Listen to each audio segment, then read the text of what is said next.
It's a dope groove backstage.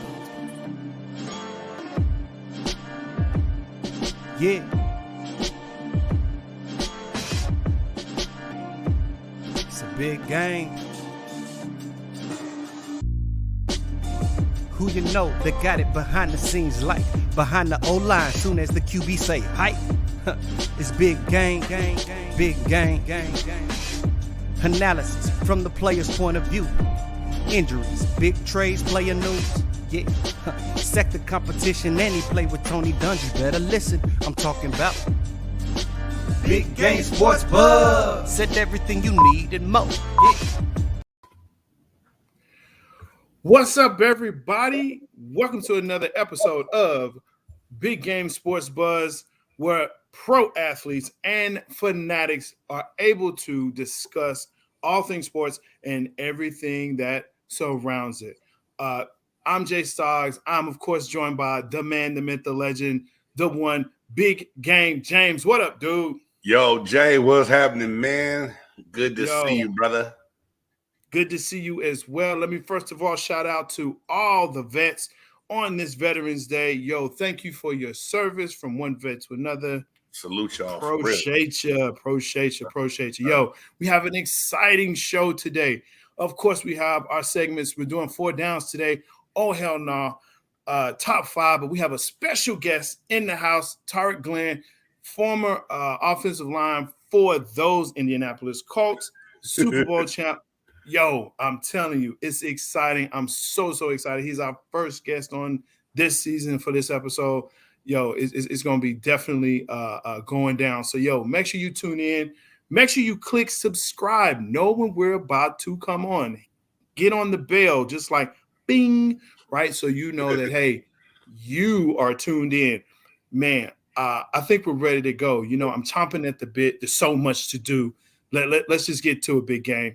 For the first one, 4 downs. And in the first down, Week 9 upsets. Man, what is going on in the NFL? The Bills, the Cowboys, the Rams, the Bengals, the Packers, all lost. Big game. What? Let's just break it down like this. Yes, I think sir. we can figure out the Packers why they lost. No doubt. We know what's going on with the Packers and what's happening there. It's COVID, Aaron. It's almost crazy to say that was an upset, but at the same time, the way that Kansas City was playing, even them without Aaron Rodgers, they almost went in and handled their business on the road, missing wide receivers as well. A lot going on in Green Bay. But just the fact that we could even say that was about to be an upset, dog, blows my mind, man, all the way around and through it. But, hey, we got to touch on some of them other teams because so many times we talked about the progress that was being made leading up to this week to seem like everybody took a step back.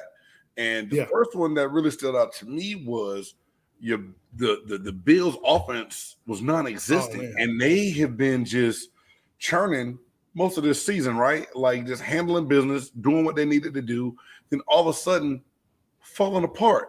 And it's just like you not only did you lose to the Jags, but you had to settle for 2 field goals. 9-6 was the score of that game. It was like, yo, what is going on? How did that happen? Jacksonville then all of a sudden just become that good, right? Like, did I miss something between those games to see, what was going on? Like, it makes no sense at all to me that happened in this week. I mean, maybe the coach actually, instead of going out partying up in Ohio, decided to go through the game plan with the quarterbacks, and everybody else was like, hey, you know what? I think we may actually be able to win or at least come in and play. And, because he didn't go out and party, guess what? They won. So you saying Urban Meyer got the business instead of letting little girls twerk on his lap? You said it, not me. But something happened, and maybe a switch went off where they're going to play a little bit better from here on out, man. But at the same time, I'm still going to take that back to Josh Allen and Buffalo. I hate, in the NFL, man, you really cannot overlook any opponent in any game. And I kind of feel like they went into that game thinking like, we got this one, and they had a little bit of a letdown. Look, man, and I think that kind of goes across the board when we start talking about the Bills. They got Willie Beeman, man. I mean, it was just the fact that, any given Sunday, something's going to happen. And they got it. Maybe it was just a trap game, and I think when you look at, again, when you look at the Bills, when you look at definitely the Cowboys, that was such a letdown. It didn't make any sense. Cowboy Nation, we shed tears, man. This made no sense. There was a glossed over look that Dak had. Zeke really wasn't running. Steele was exposed again. And so, yeah. But what really surprised me about y'all, Jay? And this is the one time, I swear, I'm glad I'm not a betting man, because this is the one time I was ready to go lay some dollars down on the Dallas Cowboys, saying that they're the truth, they're the real deal. Now, one thing I do want you to admit to, I told you your boy Randy Gregory early in the year was a difference maker and playing good football, right? You may have said that. We'll have to check the tape. I'm not sure. All right, it's cool. I think I said, though, that here's what I saw. And, when Gregory was out, the rest of the squad stepped up. And so it wasn't just about him. And so I'm hoping that now that, yes, he got injured with his calf, he'll be out for some weeks. And they're not even putting a timetable on it. But I'm hoping that this wakes them back up. I think they were smelling themselves, man. I think they was sipping the Kool-Aid and figuring like, hey, we're the Cowboys and, we're going 6 straight and can't nobody touch us. And guess what? You got touched. Guess what? I drank that same Kool-Aid they drank, though, Jay, because going into that game, I was like, man, we talked about the Denver Broncos earlier in the season maybe being a contender after those 3 straight. Sure. We watched them drop 4 in a row. But the surprising part to me was the secondary that we've been talking about so much, and that defense that we started to say that Quinn had going looked like the old defensive scheme that they ran a year ago, kind of sort of. Yeah. Like, it really took me by surprise. But at the same time, you can just tell all the energy on that team was down, and no one was really, really ready for what was going on and taking place. Yeah. But I mean, at the same time, I don't think the Cowboys are going to they don't need to hit a panic button. No. We're still up in the division. Yeah. And so that's important. And then we're still, right up there. It's still mid-season. That's what's kind of crazy is that this is still kind of, towards the mid-season. We're going into week 10 now, where, you still have another 7 games that you play in order to get that first or that number 1 seed. So that's there. With the Bengals, I'm not exactly sure if they're ready for prime time now because of the way they've lost this game. That's the team I was going to say it's about time to hit that panic button if you're Cincinnati, because and this is what I hate. I hate pretty spread, throw the ball football. You got Joe Mixon in the backfield. He can run the ball. You get down on the goal line. You throw an interception that goes back 99 yards. Now, any pressure you put on the Cleveland Browns has disappeared. Cleveland going into the game, what they did with all the Odell Beckham Jr. news going on, about to lose people, not going what's going on. Cincinnati needed to come in and make a statement that they were going to be the team to beat in the division. Pittsburgh's playing a whole lot better right now. Yeah. And that's crazy to say that, because you really, when you say Pittsburgh's playing better. Yeah. Look, we were ready to write him off right now.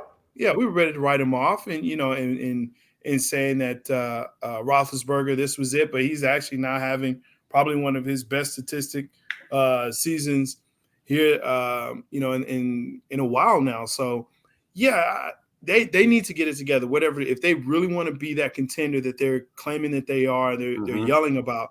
First of all, you got to be the team in Ohio. That's number 1. Right. So, and you're battling for Ohio, which is not a lot, but hey, some people like it, and that's cool. It's cool. It's cool. Ohio. Hey, that's Jay Stoggs talking. That's hey, come at me. You know what I'm saying? Bring all your Skyline chili and all. I got it all for you. Right. But yeah. All right. Let's move into second down. Breaking news, folks. OBJ has been signed. Odell Beckham Jr. has been signed. He was eyeing the Chiefs, Packers, Saints. Now, who does he sign with? The Rams. Man. That's right. So now, here's the question, Big Game. What's up? Is LA the team to beat in the National Football League? Not just the NFC, but in the National Football League. I'm still hesitant to say that because if you would have answered that question before Sunday night's game, I would have said, heck yeah. And not only, they just added Von Miller on defense. I know he didn't play. And now they go out and get Odell Beckham Jr. And I'm just like, you got good chemistry going on with what you had, but the Titans took those boys to the woodshed. And they didn't even have Derrick Henry. Yeah. Right or wrong. You know what I'm saying? Yeah. But at the same time, it shows you how serious the Rams are about winning right now. They can care less about the future. They want to win right now. They're not taking any chances. They're trying to load up on the offensive side of the ball. The only thing is, like you said so many times before, Matthew Stafford got in Matthew Stafford's way, in the Rams' way, and did not play like a Super Bowl winning quarterback that he's going to have to play like to help that defense out.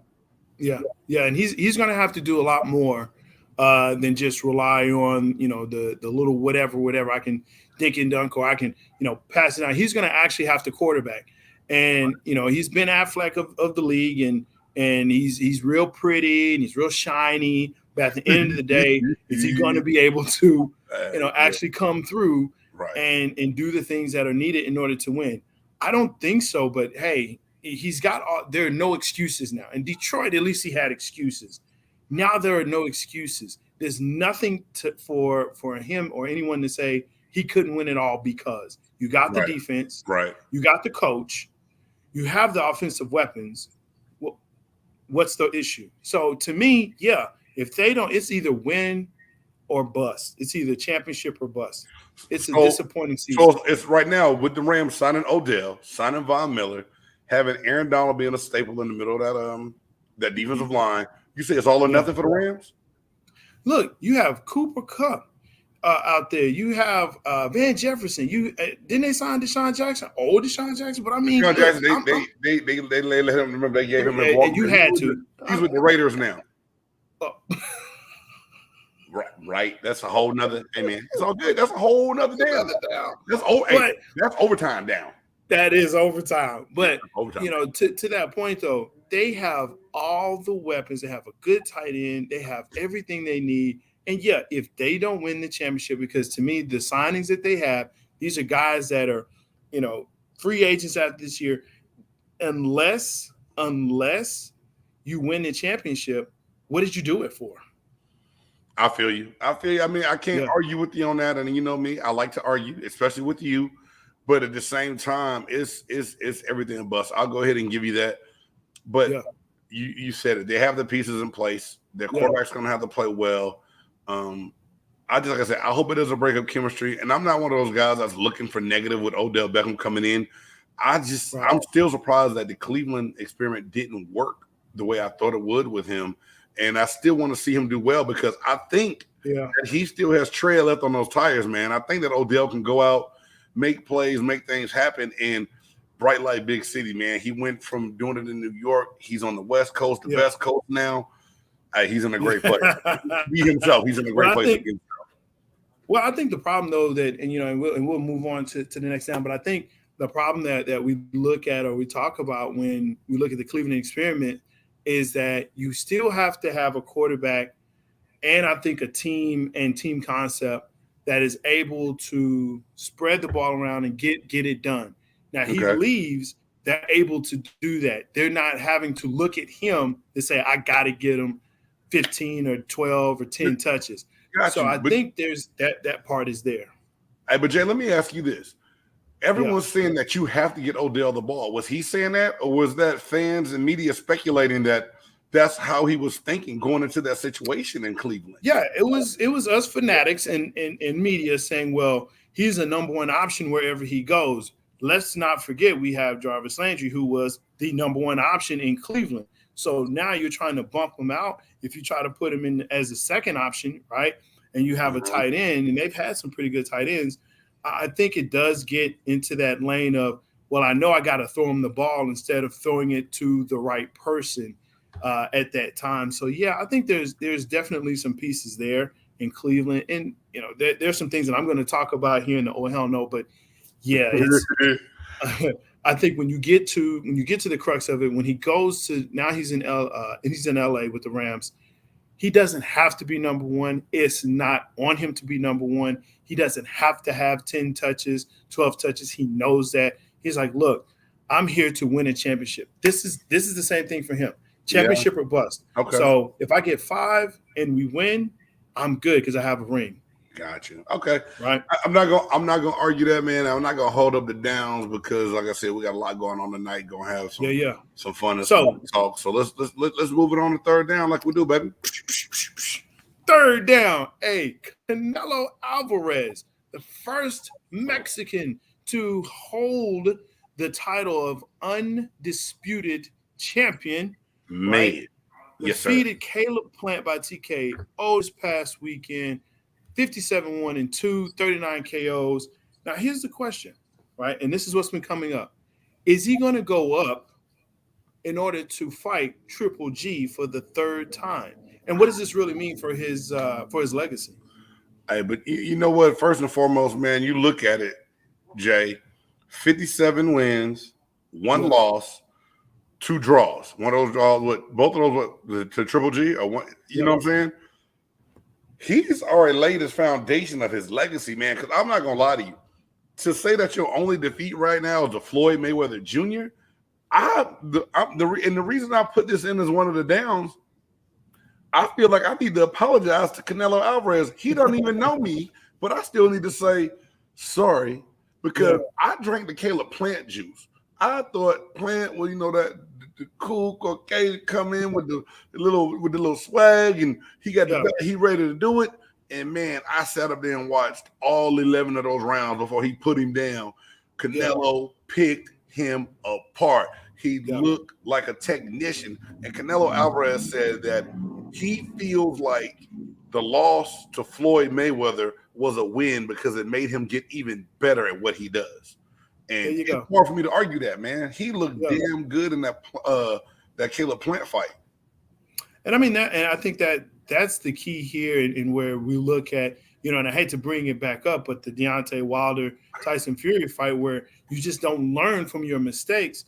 Whereas, if Canelo were to fight Mayweather today, I think there would definitely be a better chance for him to win. Not to say he would.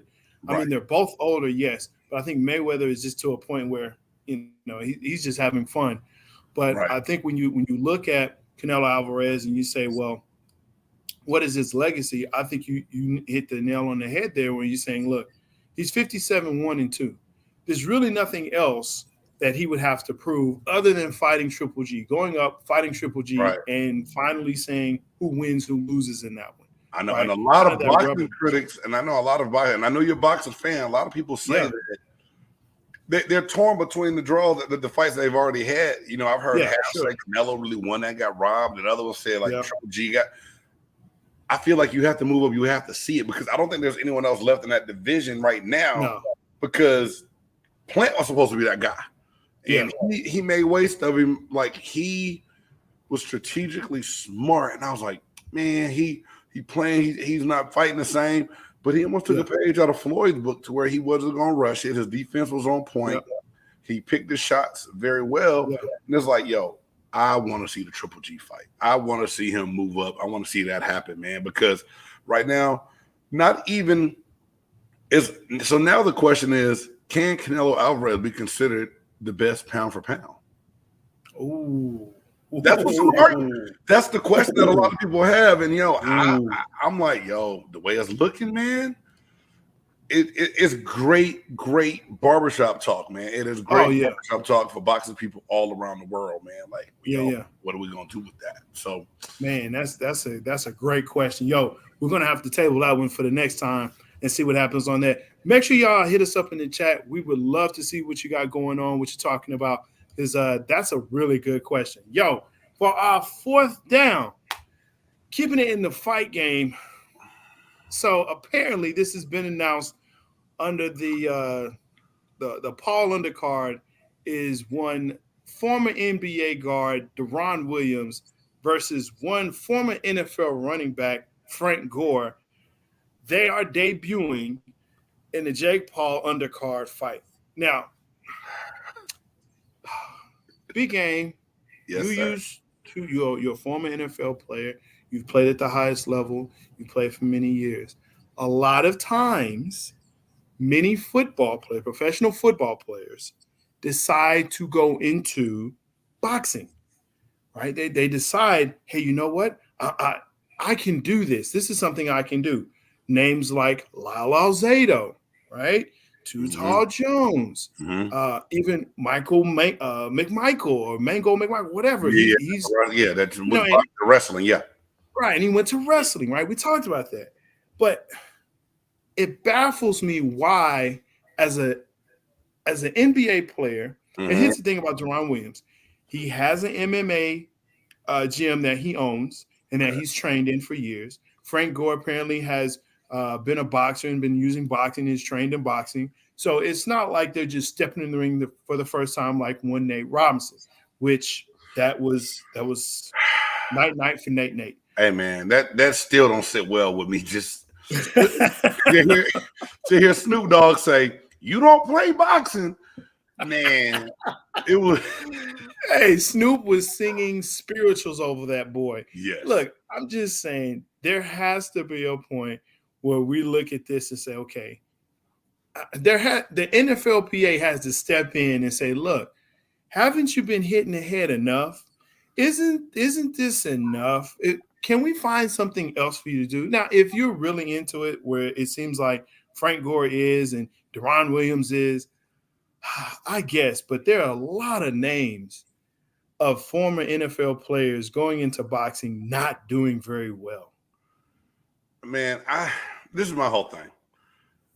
You got to look at it. He's going against another former athlete, right? Yes. It's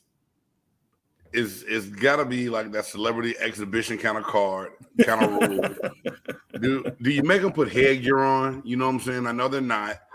I don't get it. I don't see what, I don't think either one of these guys are hurting for money.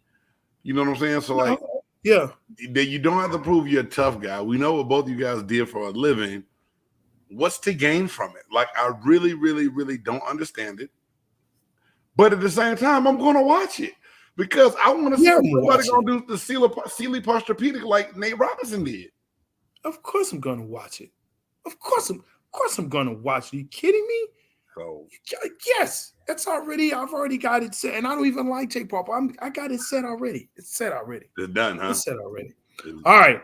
That concludes the 4 downs. Thank you so much for everybody that is watching. Again, make sure that you subscribe, click the bell, know when we're coming on.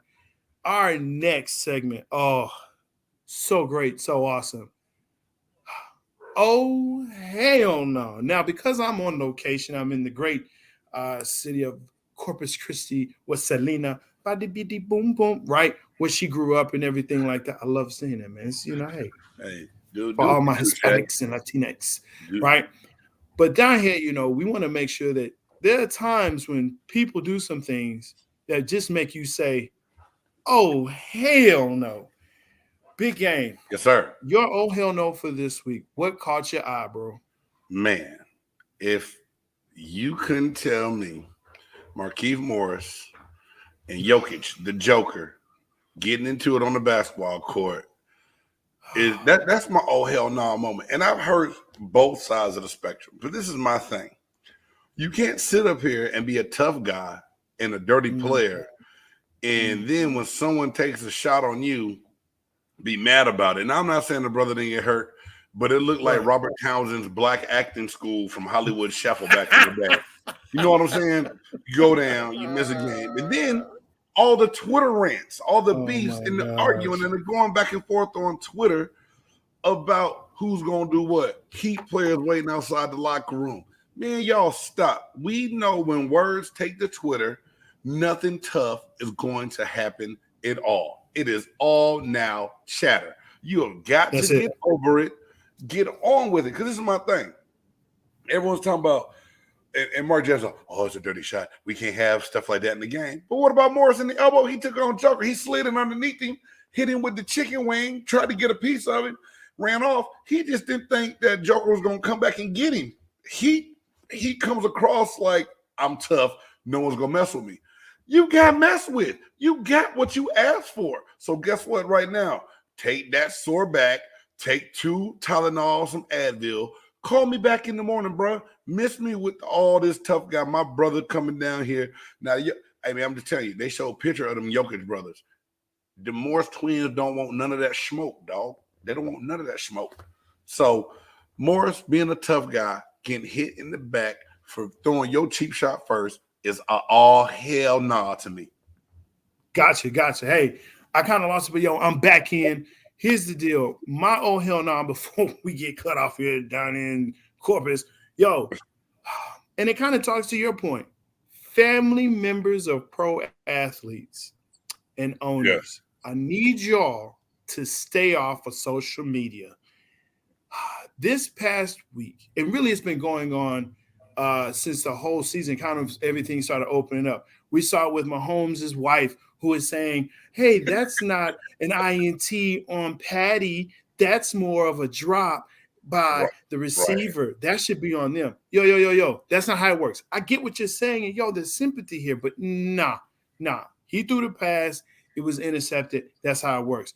But this past week, when Penny Sarver, right? And actually Penny Sanders, who's the wife of Robert Sarver. And if you don't know the story, right now what's going on is Phoenix's owner, Robert Sarver, is in trouble, is in deep trouble because of the toxic environment that he has been promoting and has been allowing at the Phoenix Suns or in the Phoenix Suns. Well, what did she do? She decided that she needed to text 3 of the former employees who are bringing this suit, or actually has said and spoken out about it, who are whistleblowers, right? And this is being reported by ESPN Max Baxter Holmes. Listen, you don't need to text these people. They have an issue with their work environment. So you decide, I'm going to make it better by telling you that don't do this. You're ruining our family. Do you think what you're doing is great for our family? Listen, lady. Listen, lady. Get off the sauce. Get off of Twitter. Social media, it is not up to you, okay? Let the courts handle it. You're just making it worse. And then what really brought this to the oh hell no is when they actually asked her for comment about it. She said, yeah, I did it. I sent it. Oh, hell no. I know Robert is like, look here, chick. You're not helping. You're not helping. Stay off of social media. I don't have an extra point, but I'm telling you that's my oh hell no, because you know what? Stay off of it. It helps nobody. Right. And that's my oh hell no for this week, man.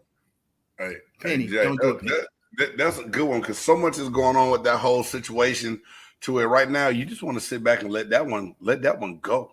Let that creep on by and get on out there, and people start trying to forget. Don't add no gas to that fire, because it's going to burn houses and bridges, buildings, everything down. You don't want to add to that fire, man, at all.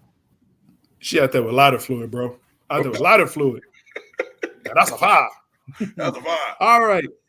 Now, coming up next, hey, this is an exciting piece. This is our first guest, Tyler Glenn, Colts first-round pick in 1997, 19th overall, played 10 seasons protecting one Peyton Manning, 3-time Pro Bowler, retired in 2007 after winning the chip, so he got a ring, right? Cal Berkeley, director of student athlete development, and also involved in the Dream Alive Foundation. Yo, let's go ahead and give it up for Mr. Tyler Glenn. Bring him in, my man. Yes, sir. What's going on? How's it going? Hey, what's up, fellas? How y'all doing? What's the big T? It's good to see you, man. It's been way too long. Man, too long. I like the Yay area hat, though. Hey, I told you, boy. I told Jay Stoggs I had to represent, because I said my man is coming on from the East Bay, so we're gonna do it how we do it, man. Come on, man. I'm gonna let y'all make it with these, but the Bay Area is beautiful. I love all the women, and the weather's nice. You know what I'm saying? So, and it's good. Comic-Con is down in San Diego. It's not where you were up in the North Bay, but it's all good, man. I love it all. No. It's something special about the Bay, but you got to be here to understand. So And see, Jay don't really understand because he calls all of California the Bay. He just said a few minutes ago, Odell's going to the Bay. I said, no, man, that's LA. It's a whole different world. Like you by the water. You can go to LA and you go to the Bay and you think you're in a whole nother state. You don't even realize you're still in California sometimes, Jay. That's how great the Bay Area is. Real talk. Don't talk about my Texas education like that, man. They teach us well down here. All right, we're gonna forgive you, but real quick, man, guys. I mean, everybody that's just joining in and who's gonna watch this later. I'm talking about one of the best people that I've ever had a chance to meet in my life. Real stand-up guy, man, family man, great family as well. So, hey, T, I'm gonna ask you one real quick question to get this one out the way before we can really just have some fun and talk this football. And I didn't realize this until I read an article, the Colts Ring of Honor, man. Oh, what about it? But your name not up there yet, and I really, really could not believe that when I was reading over stuff. I was like, "There's no way in the world you tell me that this man had the resume he has, protected Peyton Manning, is not up in the Ring of Honor yet, man." How you feel about that one, man? Yeah, it was funny, man. The article you read, again, I had been out the game for a minute, right? And the reporter called me. The article, the way he framed it was about Howard Mudd. Oh, he had got me all emotional because that was my guy, right? I had a love-hate relationship with Howard, but loved him to death. And then he asked me about the Ring of Honor, and I had already been emotional. I was like, of course I'm supposed to be in the Ring of Honor, but it's one of those things where you can't. I'm not gonna self-promote. I'm not gonna, right. It's like somebody giving himself a nickname. Like, you know what I'm saying? It's like, either they put you in there or they don't. Right. So, but right. It's all good. I mean, everybody I played with, understood what I meant to that team, and really enjoyed playing. With the Colts during that time, we had a dynasty going, and right. I know James was a part of that. So, man, in due time, in due time. Yeah. Right. Yo, it was always a pleasure to see. I'm a, back in Polk High, I played a little bit of linebacker myself. So, whenever I see a good old lineman out there doing the thing, I have to give him his props. But I do want to ask. You played like I said, a high level with Peyton Manning, and everybody's coming after this dude because he's more like a zombie back there. But who were some of the fiercest competitors that you actually came up against that you said, man, okay, I got to be on my game this week? Yeah, man, I played and I feel like a legendary era where, I had a chance to play against Reggie White early on in my career. Derek Thomas, the great Derek Thomas was awesome. Probably one of my most memorable is, playing against one of my best friends, my roommate from college, Reagan Upshaw, but then Ray from Tampa. Right. And, but like I played against Simeon Rice. I played against Taylor, there was just a lot of just great players, Terrell Suggs, that I had an opportunity. But I mean, the best, in my opinion, that I ever had to face was on my team, Dwight Freeney. Man, I feel like when you look at a D lineman who had a gear that nobody, that no one ever who played that position played in that gear, you can't argue with me. Like, I'm sorry, like his motor, his speed, his change of direction was like no other. Yeah. And Jay, I think the thing that's so crazy is, like, if you saw Dwight Freeney walk into a room for the very first time, like, what is this little dude about to do out here on the edge against Glenn? Like, this dude did not have the body and makeup of your typical NFL defensive end at all.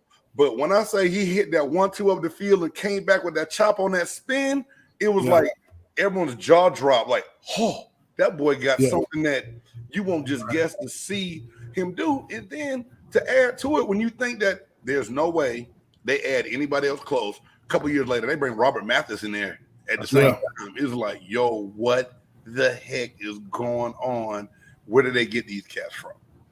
Yeah, I think that defense, the Indianapolis Colts defense, was unfortunately overshadowed, one may say, by the offense and the greatness that it was. But I think they were definitely underrated in what they did.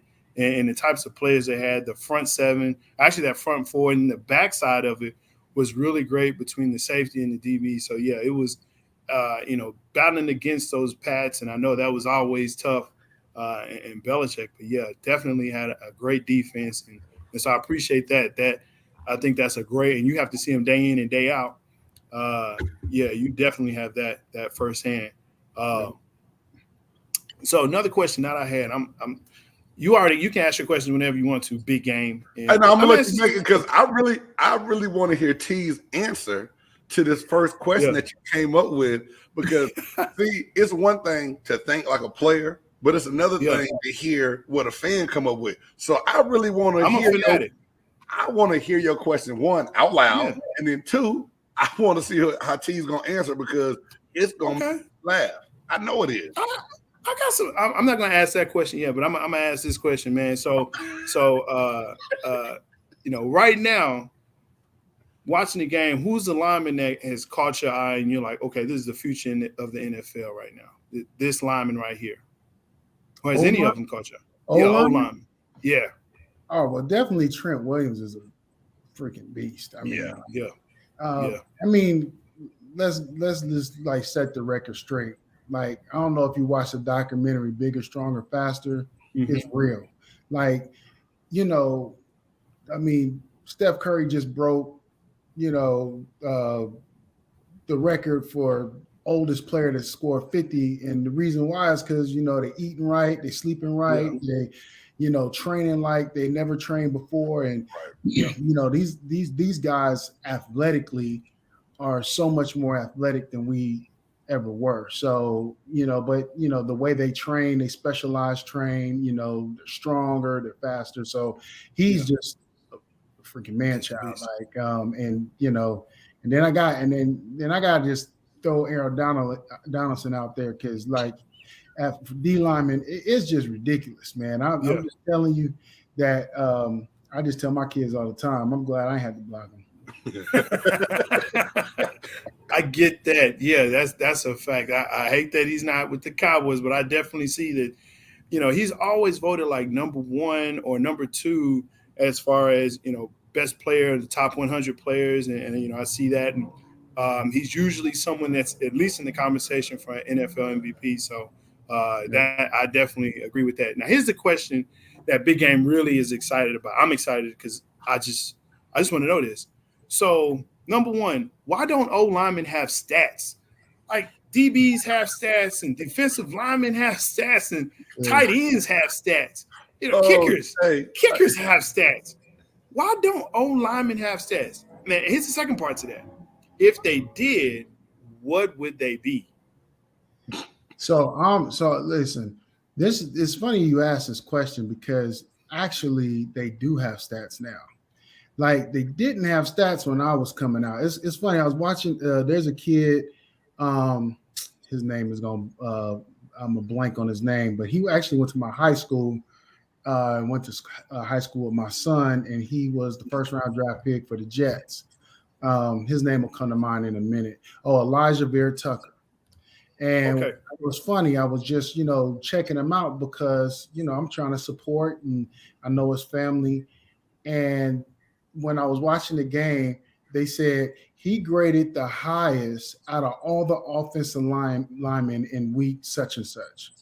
And I was thinking, how do they make that determination? I say that because offensive line play is not individualized. Right. You can't really play the position well by yourself. Now, like I'll say that with a disclaimer. When I played Walter Jones, Orlando Pace, Willie Roaf, those guys, there's just nobody like them. Like, and there's always those 3 or 4 people like that. But everybody else, we all kind of, I shouldn't say that. Then there are guys like me. I was an overachiever. Like I wasn't as athletic. I wasn't as quick as some of those guys. I wasn't as strong as some of those guys. I just knew how to play football, and I figured it out. But but you can't keep stats on that. Like you can't put a stat on effort. You can't put a stat on finishing off a block. You can't put a stat on, you could say like, I mean, I played on Colts teams where we've given the fewest sacks year after year after year, our offensive line, but it was a collective effort. It wasn't Tarek Glenn. It wasn't Jeff Saturday. It was all of us. And it was based off of scheming other teams. Because when you think about it, if we went one-on-one with Aaron Donald, you're going to always lose. And there was always an Aaron Donald on the other side of the ball. So, like, when we go against a guy like that, like I remember Albert Haynesworth was that guy in our division in Tennessee. And I used to tell the left guard, all right, we're going to start the game off. I'm going to chop his behind 4 or 5 times. It's going to slow him down, and he's not going to shoot up the field as fast. And those were just the strategies. We would screen them and we would run away from them. And, and those are the schemes that you use against guys. And so I say that all to say that you just really can't put statistics to an offensive line play. Yeah, hey, T's being modest too, though, because he's an overachiever. He worked hard, but he had some gloves, dog. Like, you didn't want them hands to grab up on the inside of them shoulder pads because you knew you weren't going to get off of them too easy. That's why I was glad I messed. That's what I'm saying. In the middle, a whole lot more than I did on the outside. I love staying in the middle. Not saying that, I knew going to practice when one-on-ones that year I was in Indianapolis, man. And this is the time where Jeff Saturday hadn't become Jeff Saturday yet. He was still on, that ascension up. And I was like, this is probably one of the most underrated centers that I'm going against, because when I say smart, because he wasn't the biggest guy in the world. He was a strong guy, but he was real smart. So I was glad to get up there in the middle, and I had to go out there and mess around on the ends with those guys. I let Chad Brasky and everybody else go out there and do what they need to do against T, while I took myself on the inside and did what I needed to do. Because like I said, a lot of people asked me, and it was like 1 year in Indy, but coming there really just trying to bring a culture of that Tony Dungy had to mix with that offense. So I knew it was just going to be a matter of time before they got to that point to where they were competing for championships and winning championships. And to watch the Colts, Patriots go at it like they did for so many years, fighting in AFC title games was amazing, man. But I know that T walks into a store and he says, a card shop, and he sees his card and he flips it over and he sees 12 pancakes or 52 pancakes this year, or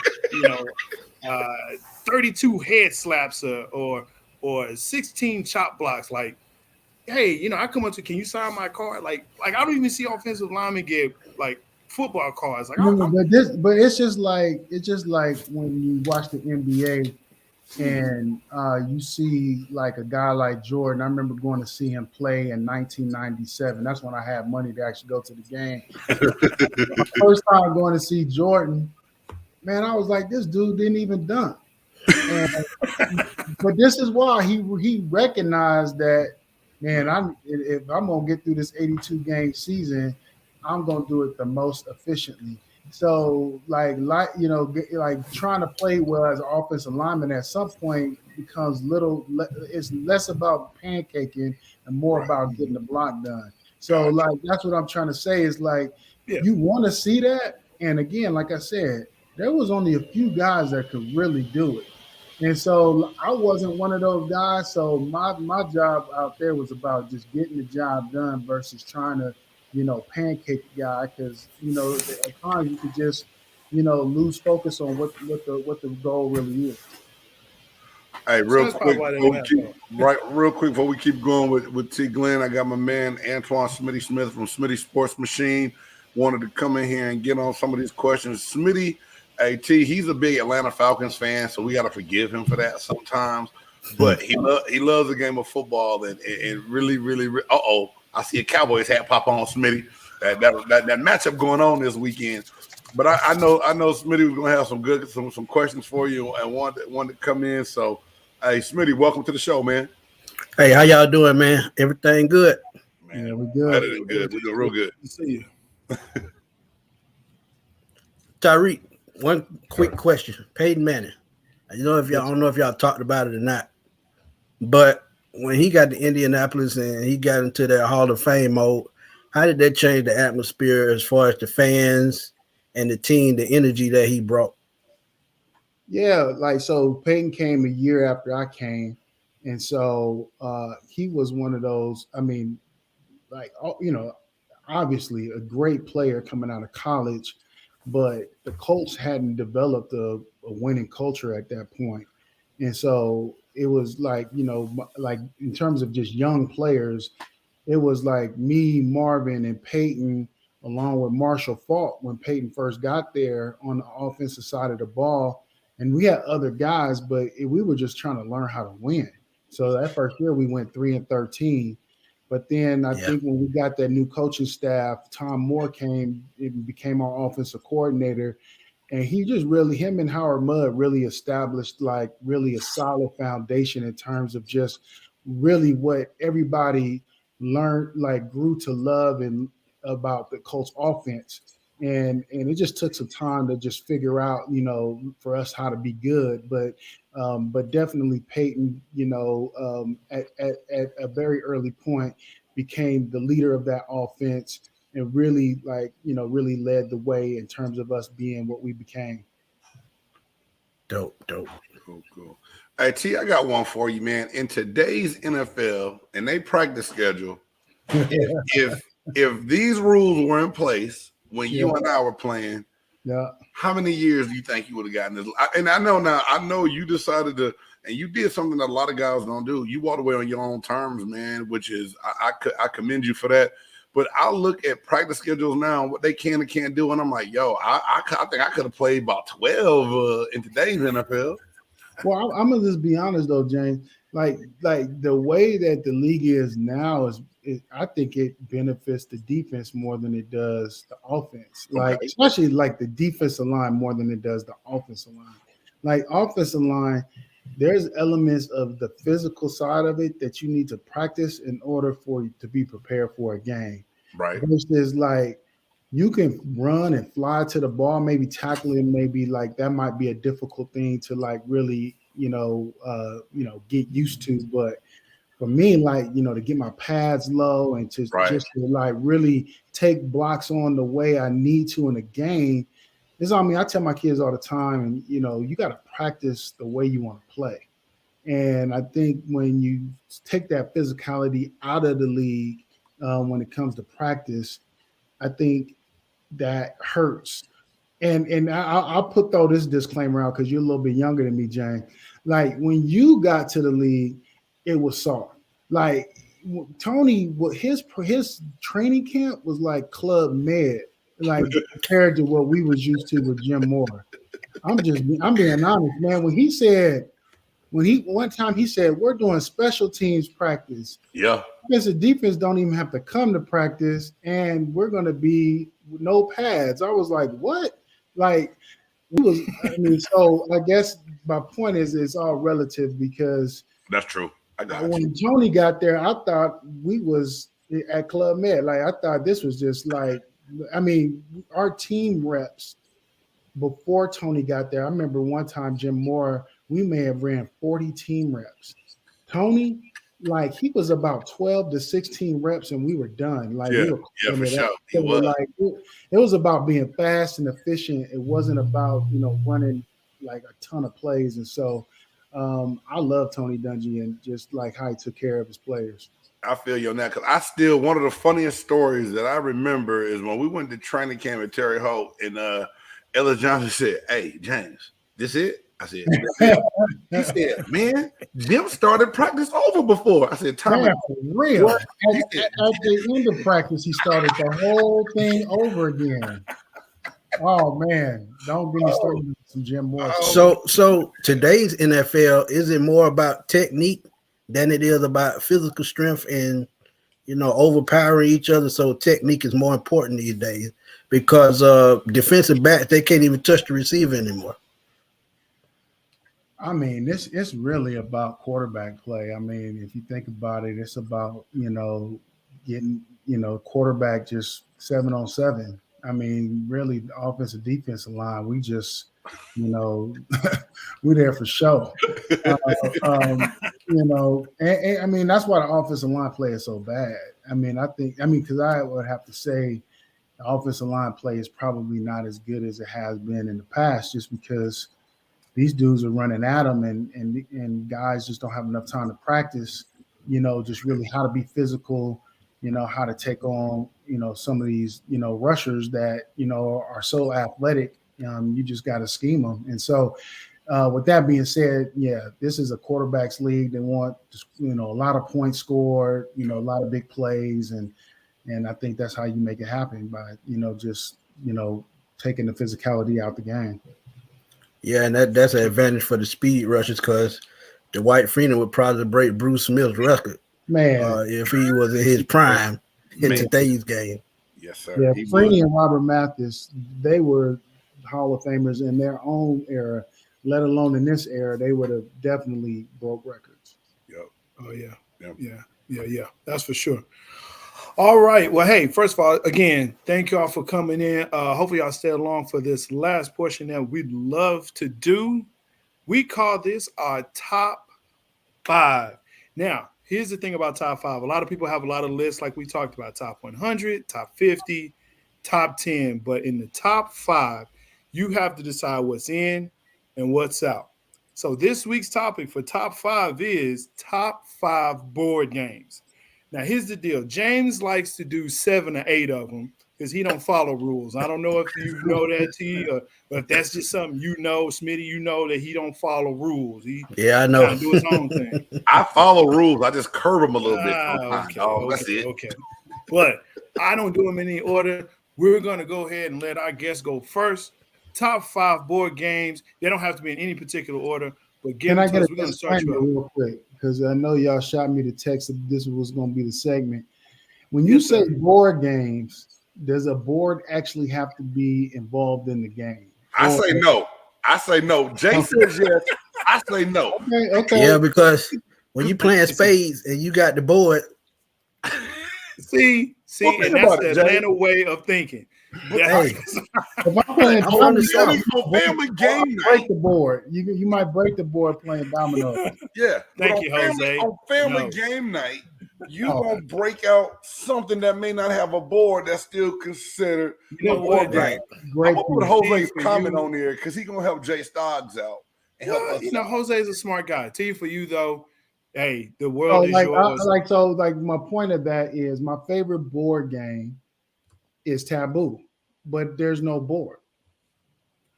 Okay, we'll allow that. Okay, we'll allow it. We'll allow it for you. All right, so go ahead. Is that your only game, or do you have any more? So you want to give me the top 5? So yeah, I like top 5. I like Taboo. I like A Ticket to Ride, Clue, Sequence, and Chess. Oh, hey, okay. Hey, very good, sir. Applause to that. That is very good. We, like I said, we'll let Taboo go, but hey, man, I appreciate you at least participating. That's a great one. All right, my man Smitty. Smitty go. What? Yeah, okay. That's what I'm doing, James. Believe it or not, one of my favorite board games is Scrabble. I love that game. I like the game Upwards, Monopoly because I like to cheat. I would have to say Trouble because that's one of the first games I learned how to play. And I like Clue too. Okay. So that's a good game. Those are some good ones. Those are some good ones. Both of y'all have very good lists. And I'm gonna let Jay, you go last like always, dog. I'm so sorry. You cannot go before me. We got to keep the tradition going, bro. You know what I'm saying? So it's what I'm used to, big game. First and foremost, Monopoly. Everyone plays Monopoly. I don't think anyone has ever finished the game of Monopoly. So I think it has to be in everyone's top 5, though. So Monopoly is my number 5. Yep. My number 4, I'll take it back to my childhood. Battleship. I don't know what it was about Battleship. I loved it. You put the little boards up to each other. And my cousin's always cheated. He would try to change his pieces every time I called him out. But it's okay. Battleship was a great game. Have fun doing it. My third one doesn't have a board either. But Connect 4. I think there's something about that. And it's funny to me now how you can go to bars and restaurants and they have giant Connect 4s out on the patio. And it just takes everybody, I think, back to that childhood. And it was one of those games. I remember when my oldest son was young and he finally beat me at Connect 4, you would have thought that he won the lottery. He just ran around the house celebrating and going nuts. So Connect 4 is my number 3. Number two, a game that I play with my grandmother all the time, God rest her soul, Yahtzee. Dice game. Love Yahtzee. Yeah. No board. But, hey, Yahtzee got to be considered one of the top family night games out there, Jay. Then my number 1 is what my man T said. And it's so funny because I remember playing this at his house with his wife, my wife, and other teammates. And I lost my cool and threw cards across the floor because they said I cheated. It was taboo. I love taboo. And you probably did cheat. I didn't cheat. You said the word. You said the word. You know you're not supposed to. It was an accident, dog. But taboo's my number 1, man. Hey, good list. Everybody got good lists. Those are all good. Now, let me tell you about the really best one that's about to happen here. So the top 5 lists of board games because they have boards, right? So I agree with you. Monopoly, no one can really finish it. I tried it. Everyone cheats at Monopoly. And I hated my uncles for it every time we played because they cheated the most. They steal out the bank. Don't ever let your uncles be the bank. Just that's rule of thumb right there, right? The next one for me is Life. I love playing Life. It was fun. I mean, it was life. You got to spin the wheel. You get pregnant, but then you weren't really. So it was cool, pregnant without being pregnant. It's awesome. Next with me, I'll take it back to childhood, Candyland.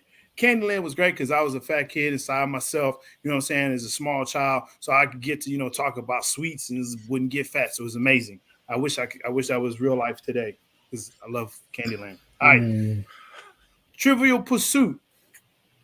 A lot of people don't like to play that, but I love playing. I love trivia. I like to, ask questions and think about things in trivia and get a piece of pie. You notice a theme here between candy and pie and things like that. You like food. Yeah. I love food. Yeah. I got that from James, though. James made me this way. Just know that. I'll take that. And then my last, of course, again, I don't do it in any order, but checkers. Checkers to me is like the ultimate board game. You can play that with anybody, anywhere. You don't even have to have the real checker pieces. Just get pieces of balls of paper, color them, whatever you need to do. Checkers anytime. So, that's my top 5. Thank y'all so much for y'all top 5. Y'all did a great job. So much appreciated.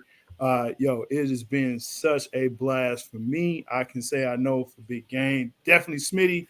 We're going to see y'all Sunday, sir. I hope Matty Ice is ready. I'm going to make you burn that hat. Oh man, not this year. I'm telling you, bro. Y'all lost to the Broncos. Come on, man. Okay. Yes, everybody has a letdown. But if we started naming all the teams you lost to since the Super Bowl, we would be here till next week. But it's all good.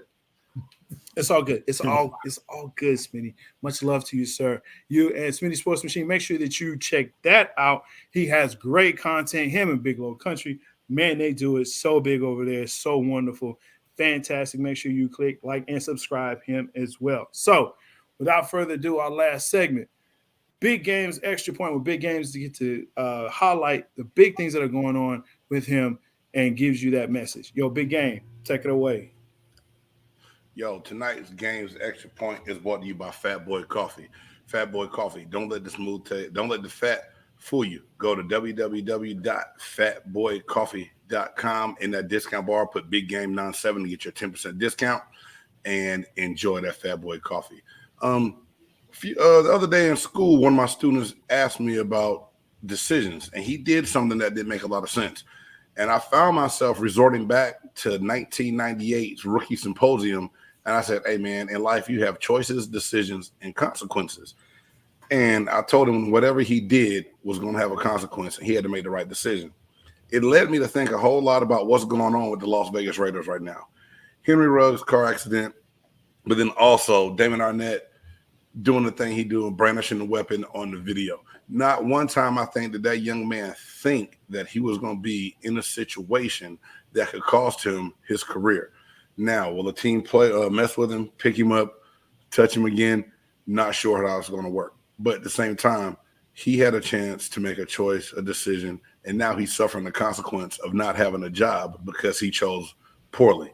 Everyone out there, I'm going to tell you like this. Please make the right decisions. Think before you hit send, and think before you get on video trying to mimic something you've seen in your favorite rap video or heard in your favorite rap song, because you don't get a whole lot of chances at doing this. So you got to make the most of it every time. I'm Big Game. That's my extra point. And again, go ahead, Jay. I was going to say, go ahead. Big shout out to my man T Glenn. T, are you still still doing the Dream Alive Foundation? Yeah, we're still out in Indy. Dream Alive is still out in Indy, and it's thriving. So yeah, dreamaliveinc.org is the website if you want to go on there and just check out what's happening in Indianapolis. But yeah, man, it's a blessing, and to just reconnect with you, James, and nice to meet the rest of you. Man, appreciate it. No doubt. Thanks for coming on. Real quick, hey, Smitty, tell everybody where they can find you and what you got going on out here in the YouTube world. Yeah, man, y'all can find me on YouTube at Smitty Sports Machine. I do some of the hottest topics out there, shorts, full stories. I just do it all, man. Podcasts. Like you said, my boy Big Country Low, that's my right-hand man. And we talk everything Atlanta sports. That's what we do. Cool. All right, and for me, I'm your boy, Big Game James, Jay Stodds, Big Game Sports Buzz. Want to thank you all for tuning in. God bless you.